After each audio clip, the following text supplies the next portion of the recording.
doa bersama. Membaca doa bersama.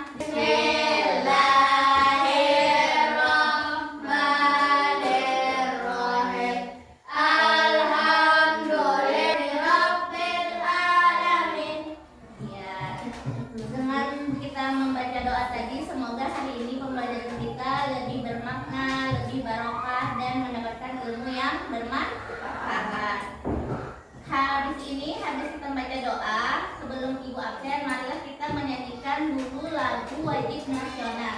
Berhubung hari ini masih dalam rangka Agustusan, bulan Agustus, kita menyanyikan lagu wajibnya 17 Agustus. Dengan penuh semangat, penuh juang untuk untuk mengingat kembali masa-masa kejayaan Indonesia. Jadi supaya kita lebih semangat lagi menyanyikan 17 Agustusnya. 1, 2, 3. Nah, karena sudah tadi kita menyanyikan lagu wajib nasional, sekarang ibu akan mengabsen satu persatu. Ada yang tidak hadir hari ini. Nah, tadi kan sudah melihat, ya kan? Sudah tahu penguatan seblak. Sekarang ibu akan direbus.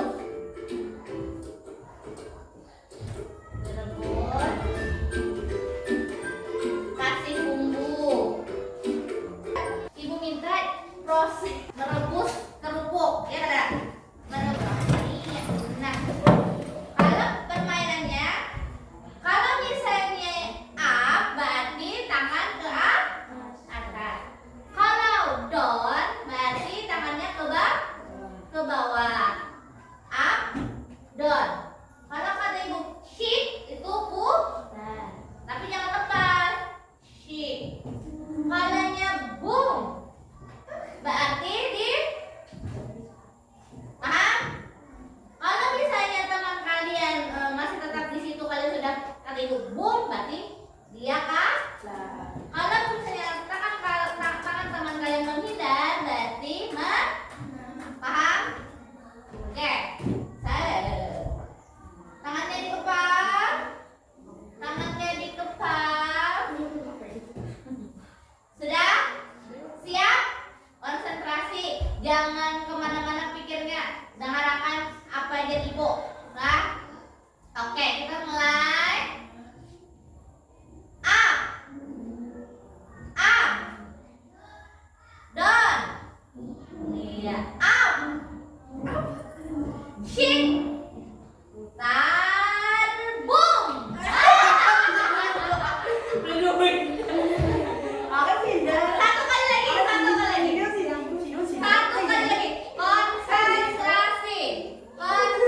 Konsentrasi. Ya. Konsentrasi. Up. Up. Shift. Putar. Boom.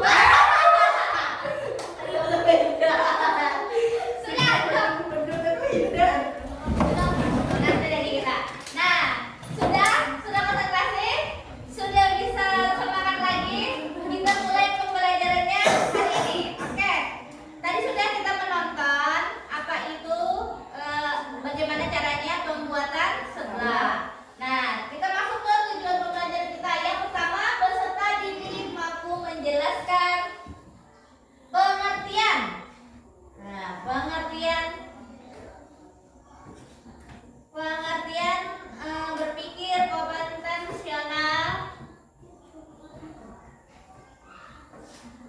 dengan benar. Peserta didik mampu menyebutkan contoh kegiatan sehari-hari yang membutuhkan berpikir kompetensional. Terus yang ketiga, peserta didik mampu menyusun langkah-langkah sederhana secara logis dan terstruktur untuk menyelesaikan masalah.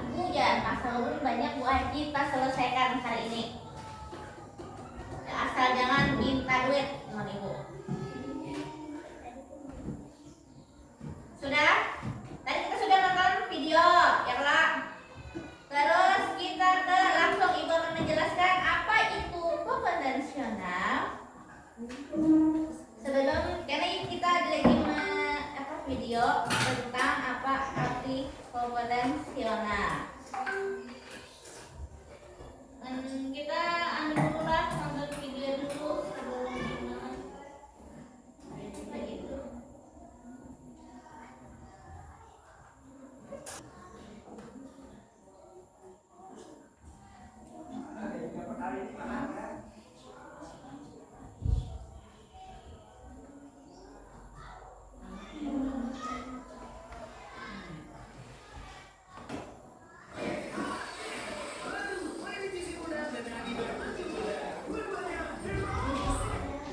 ayah, ibu, kamu, adik, dan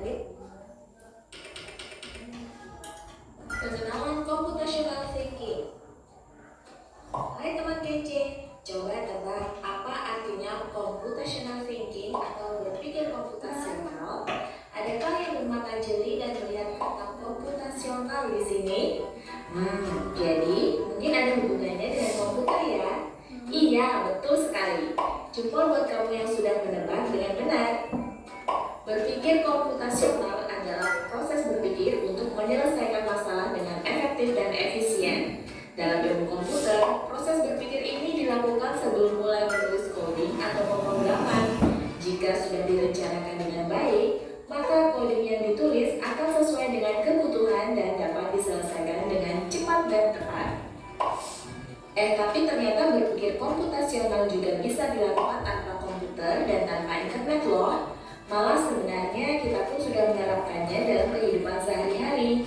Mulai dari menggosok gigi, mencatat tugasan pelajaran, hingga menyiapkan tas untuk sekolah besok.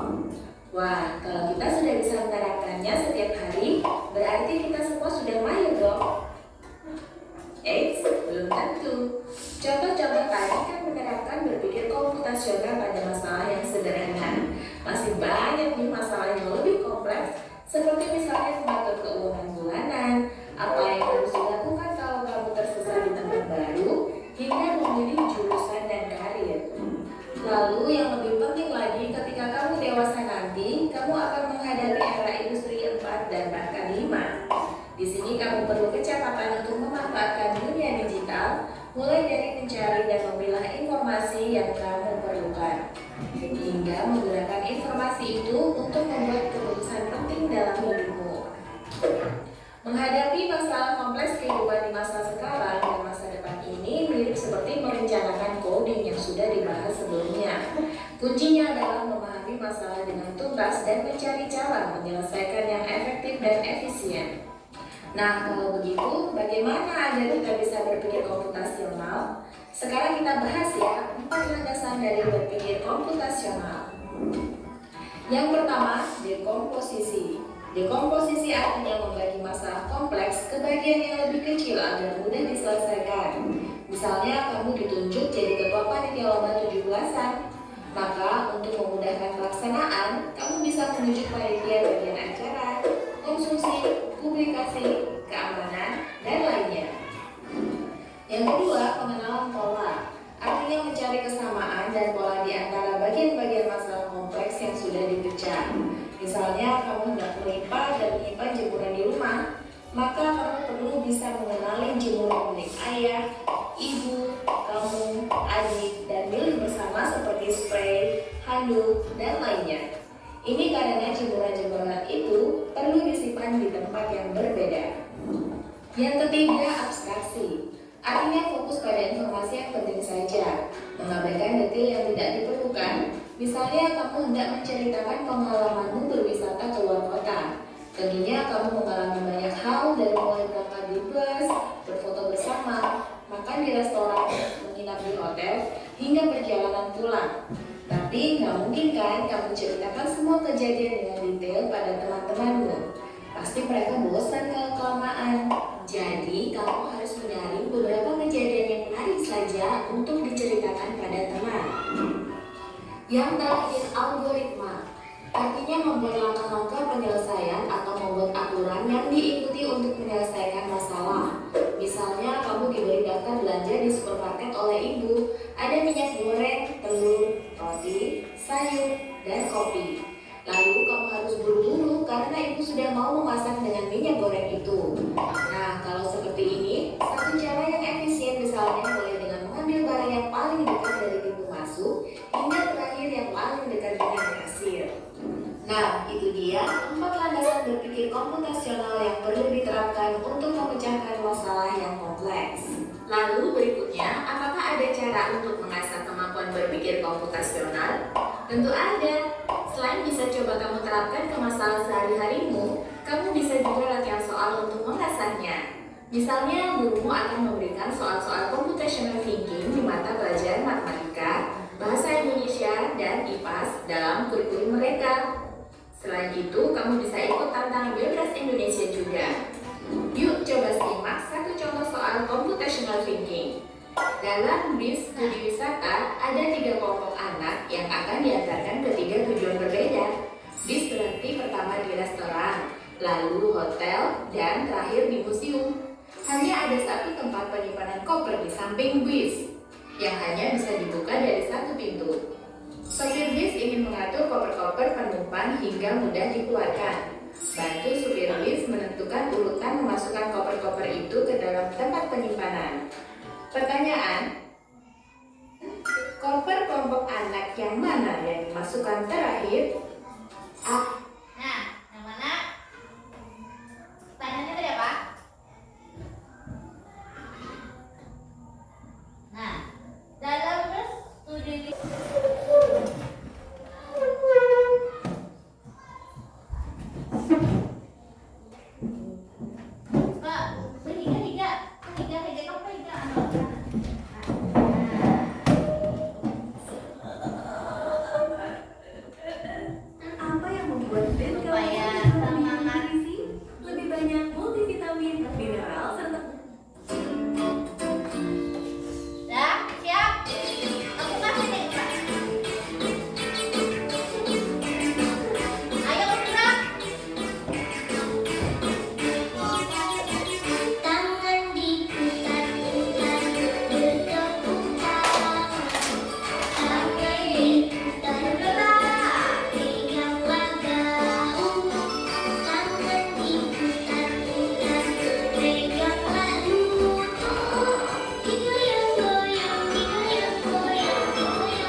bangun tidur ya lah.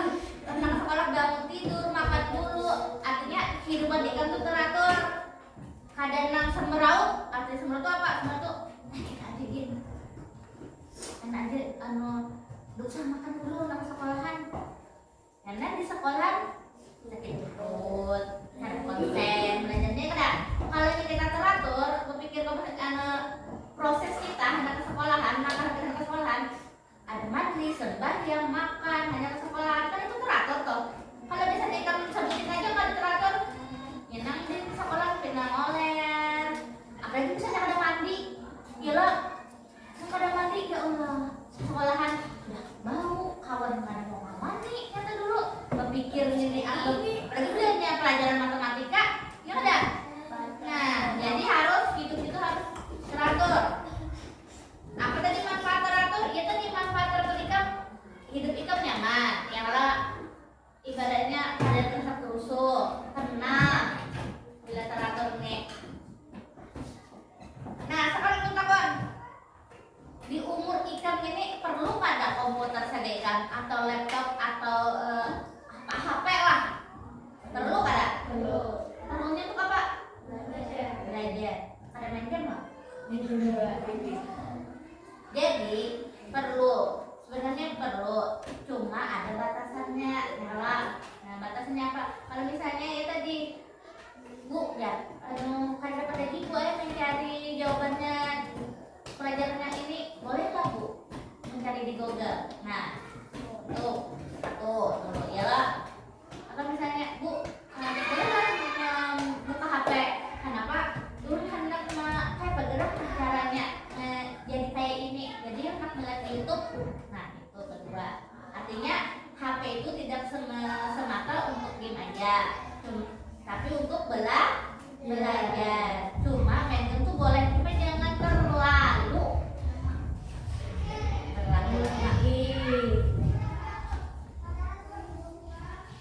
Nah, jadi itu saja mungkin pelajaran kita hari ini. Semoga yang hari ini kita pelajari kayak tadi belah sebelah, silahkan anak belah sebelah. Kalau misalnya anak sedang, silahkan makan sebelah. Mudah-mudahan pelajaran hari ini bermanfaat, menjadikan paham meskipun kita baru pertama kali kita pelajaran yang AI ini. Untuk masa nantinya insya Allah sedikit-sedikit kita mulai belajar dan memahami apa itu coding. Nah, jadi untuk sekian untuk pelajaran hari ini, Ibu ucapkan terima kasih sudah kerjasamanya, partisipasinya. Semoga nanti kedepannya kita belajarnya lebih tenang lagi, lebih bisa lagi, Ibu bisa, Ikam bisa, sama-sama bisa. Jadi ucapkan wabillahi taufiq wal hidayah.